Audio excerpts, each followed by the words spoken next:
وياكم مشاهدينا الأعزاء، نرحب فيكم في حلقة جديدة من قناة الرابعة في إمارة عجمان، محور جديد وحلقة جديدة في برنامجكم هواء عجمان.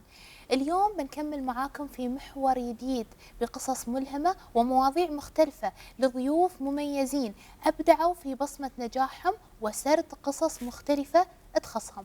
نرحب اليوم معنا ضيفتنا سعادة عفرة بن هندي العليلي، عضو سابق في المجلس الوطني وهي كاتبة أيضا. نشوف معاها اليوم قصصها الملهمة وتسرد لنا تجاربها المختلفة. يا مرحبا بك سعادتك. حياك الله دكتورة أماني. أنا حقيقة سعيدة جدا أني أكون بينكم اليوم، وشكرا جزيلا على هذه الاستضافة. ونحن أسعد، تسلمين. قبل ما ندخل في تفاصيل تجاربك ونجاحاتك، منو هي عفرة بن هندي؟ عفرة بن هندي باختصار هي ابنة زايد، هي ابنة هذه الإمارة، ابنة إمارة عجمان. نالت على ثقة القيادة في 2019 وتم تعييني كعضو في المجلس الوطني الاتحادي في الفصل ال17 عن إمارة عجمان. في 2003 بديت مسيرتي المهنية، كانت في دائرة الأراضي والتنظيم العقاري في عجمان، وفي 2016 أدرت مركز فتيات عجمان. ما شاء الله. خلال هذه الفترة حقيقة رأست عدة وفود شبابية شاركت خارج الدولة، وكان من أهمها برنامج سفينة شباب العالم، اللي حقيقة يعني خليني أقول هي الدافع الأساسي أن أكتب أولى مؤلفاتي واللي هو كوين عفرة. جايين في اصداراتك ونجاحاتك المختلفة، لكن نحن حابين ندخل شوي في مسيرتك في المجلس الوطني الاتحادي. اليوم المجلس الوطني تجارب، تحديات، أكيد كل التجارب في حياتنا وكل الأمور فيها إيجابيات وسلبيات، أو خلينا نقول تحديات. لكن اليوم وجودك وعضويتك السابقة في المجلس الوطني الاتحادي، خلينا نقول شو اللي أضاف لك خلال المسيرة هذه، سواء في وقتها ومستقبلا أيضا، من ناحية الرؤية، تجربتك أنت كعفرة؟ تجربة المجلس الوطني الاتحادي أماني تقريبا كانت هي بمثابة مدرسة حقيقية. يعني كانت خلني أقول أن هي المحطة الفارقة يمكن في حياتي. يمكن إحنا كنا نسمع عن موضوع أن إحنا لازم نستمع للطرف الآخر أو أن نكون منصتين جيدين، ولكن يمكن هاي إحدى الأمور اللي أنا طلعت منها من المجلس، أنه كيف تكون فعلا مستمع جيد، كيف لازم تكون عندك مهارة الحوار أن عشان تقنع الطرف الآخر. هذه إحدى الأمور. ولكن سبحان الله يعني لو بنتكلم عن التجارب أو خلينا نقول الدروس اللي استفدناها من المجلس الوطني الاتحادي، تتعلمين متى تتحدثين ومتى يكون الصمت. تتعلمين يعني البحث الجيد، وانك تكونين مطلعة على جميع الأمور اللي تخص المواضيع اللي راح يتم مناقشتها. هناك دائما في تحديثات من قبل الحكومة، من قبل الناس القائمة على التشريعات والسياسات، فأنت صح في نفس الوقت جالس تشتغل على موضوع أو تبحث فيه أو وتكتب يعني فيه على أساس أنك تستعد للمناقشة في تحت قبة المجلس الوطني الاتحادي، ولكن لا تهمل البحث. لابد أنك تكون على اطلاع مستمر فيما يخص المواضيع اللي راح يتم مناقشتها تحت قبة المجلس الوطني. وقلتي لي أنه شو ممكن يضاف لي هالشيء لرؤيتك المستقبلية. خلينا نقول أن الإنسان، يعني تعلمت أن الإنسان هو المحور الأساسي لأي تغيير إيجابي دكتورة أمان. جميل جدا. يعني نقدر نقول أن المجلس الوطني يمكن أبرز المهارة اللي الواحد يكتسب فيها، أن كيف أنا اليوم أكون منصتة، وكيف اليوم يكون عندي فن الحوار مع الطرف الآخر. جميل.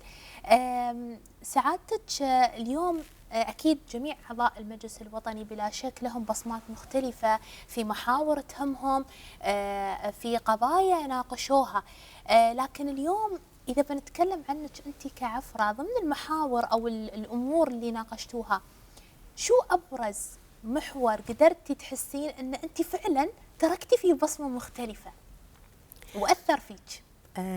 يمكن يوم ظهرت من المجلس أماني وخلصت فترة عضويتي في المجلس، يمكن الشيء اللي كنت أسمعه أنه كانوا يقولون نصيرة الشباب، يعني معظم الناس اللي كنت صحيح. أعرفهم سبحان الله يعني وايد كنت مهتمة بموضوع الشباب والقضايا اللي تهمهم. خلنا نقول يمكن من المرحلة الثانوية وطالع والمرحلة الجامعية. كثيرة هي الأمور حقيقة، وتختلف الأدوات اللي إحنا نستخدمها في المجلس الوطني الاتحادي، يا عن طريق المناقشات في المواضيع العامة أو عن طريق طرح الأسئلة البرلمانية أو الملاحظات اللي تكون على مشاريع القوانين. نعم. الجهد أو الأثر اللي يكون موجود في المجلس الوطني الاتحادي خليني أقول هو جهد مشترك، وهي حقيقة يعني جهود تكاملية مع الحكومة. أهم شيء أن لما أنت كعضو بتطرح مشكلة أو بتطرح تحدي، حط في بالك أن لابد يكون الحل موجود بجانبه. بمعنى آخر أن أنا بغيت أناقش قضية معينة، بغيت أناقش تحدي معين أو مشكلة تواجهها فئة من الفئات، لابد أحط في بالي أن أنا طرحت المشكلة وأذكر الحلول بجانب هذه المشكلة. ما يصير أنا يعني أقول المشكلة والتحدي وأسكت. هذه نقطة. النقطة الأخرى دكتورة، أن لازم أحط في بالي أن الحل اللي أنا اقترحته ما راح ينفذ في نفس الوقت، راح يتم دراسته عشان فعلا يكون للأثر اللي إحنا نطمح له كمجتمع. نعم.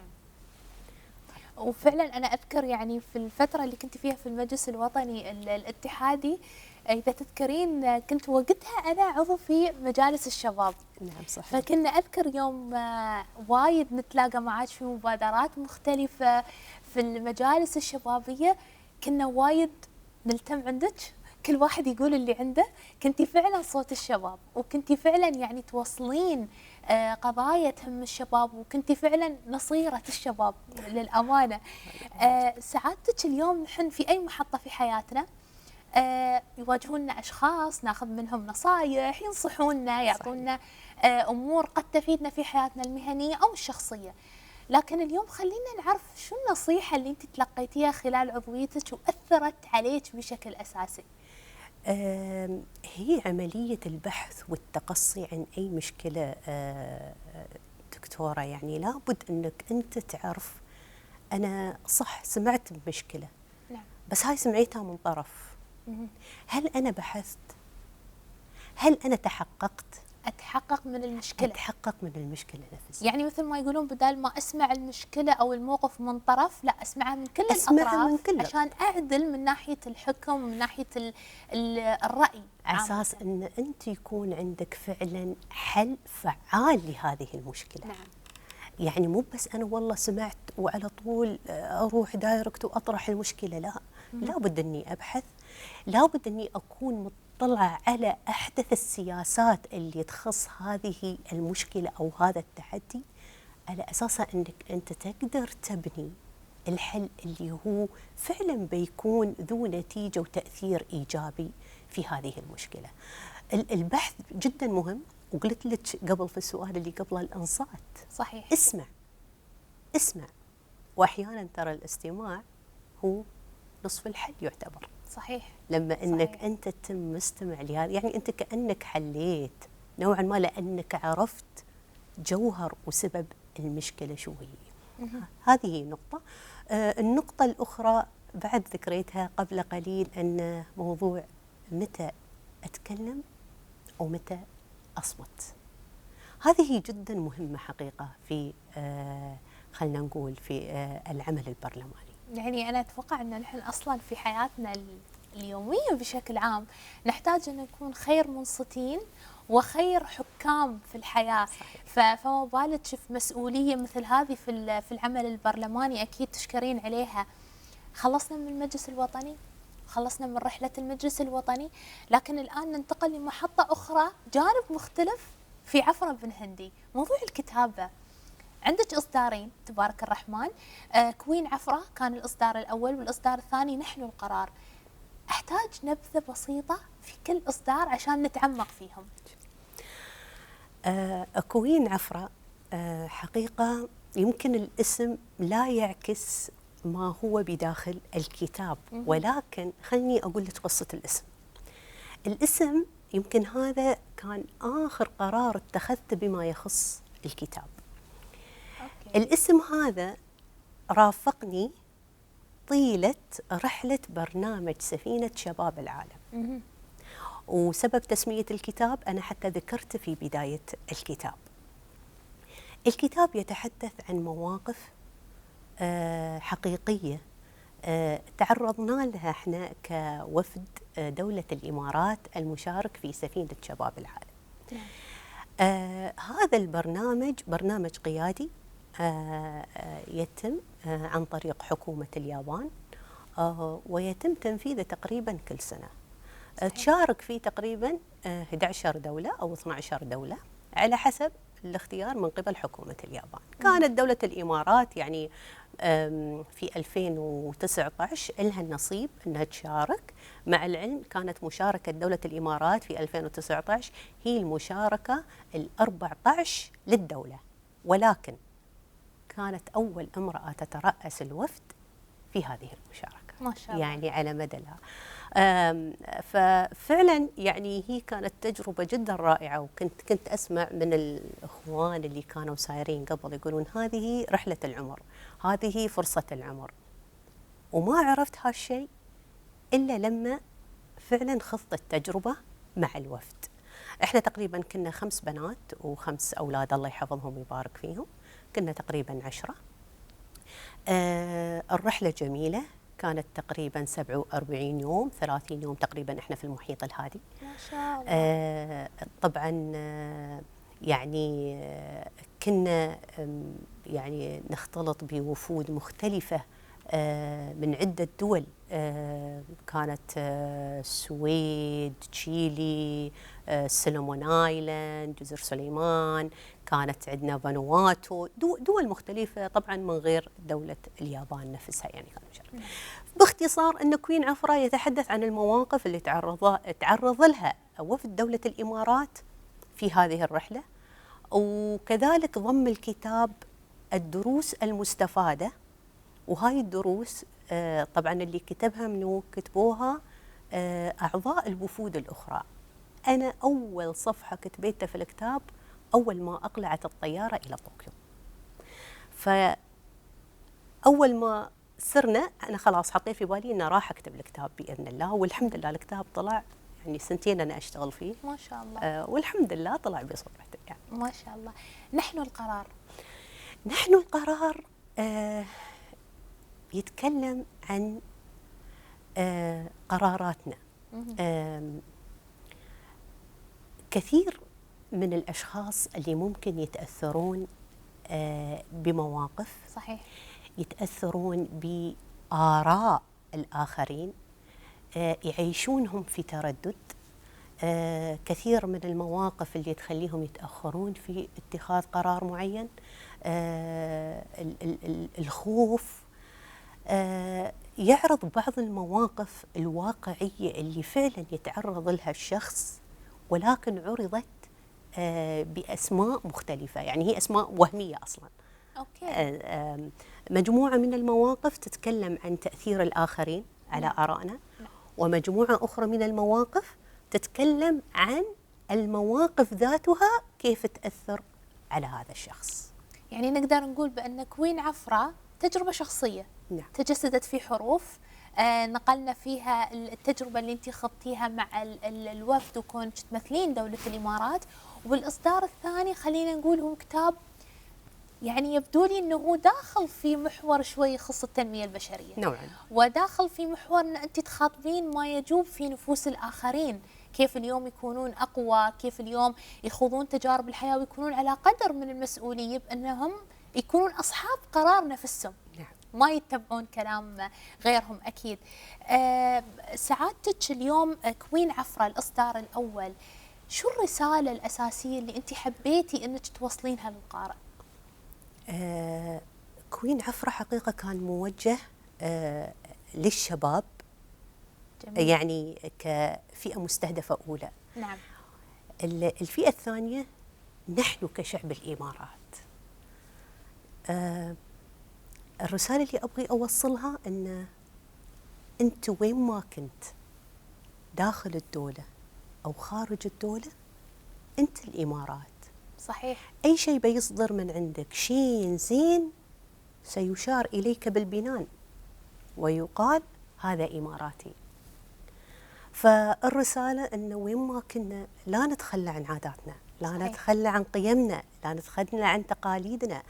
دكتور، احنا رجعنا وتم الأثر موجود في الوفود الأخرى. احنا استقبلنا بعض أعضاء الوفود لما رجعنا للدولة، فالأثر اللي تتركه جميل جدا، جميل جدا. وحقيقة كوين عفرة يتحدث عن كثير من المواقف اللي فعلا كوفد دولة الإمارات خلى فيهم الأثر الطيب. ذكرتيني بالكلمة اللي قالها سيدي صاحب السمو رئيس الدولة الله يحفظه الشيخ محمد بن زايد، كان يقول بأن أي شيء سلبي بيقولون الإماراتي، ما بيقولون فلان، ما بيقولون عفرة، ما بيقولون أماني. صحيح. السلبي بيقولون الإماراتي. فدائما أكيد نحرص بأن نحن نترك الأثر الطيب في كل مكان، في الدولة، خارج الدولة، في عمل رسمي، عمل مجتمعي، عمل إنساني. نحن اليوم نمثل دولتنا، نمثل قيمنا، نمثل عاداتنا بشكل أساسي. الإصدار الثاني سعادتك اللي هو نحن القرار، تم تدشينه في معرض الشارقة الدولي للكتاب في هالسنة 2024. لكن اليوم خلينا شوي نتعمق في حديثنا عن نحن القرار. قلتي لي بأن نحن نخاطب القارئ بأن اليوم يكون هو على قدر المسؤولية بقراراته، لكن بعد أعطيني أعمق.